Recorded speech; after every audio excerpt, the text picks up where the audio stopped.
What's going on, YouTube? It's your boy Chuck. Hope you're off to a blessed and productive day.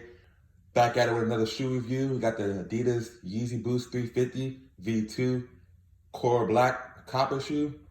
It's the one that came out in the pack of 3 as well, with the green and the red. You know, copper it's a nice color, you know, not typical amongst the shoe. Let's get into it.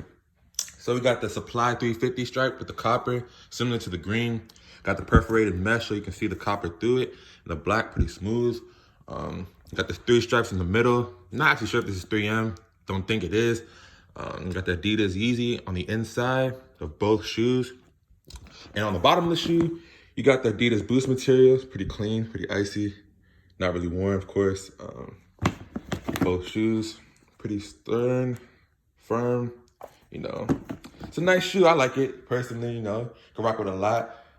It's black, not your typical color, of course. So you can, of course, just throw anything on, enjoy the shoe. Nice silhouette that Yeezy's known for.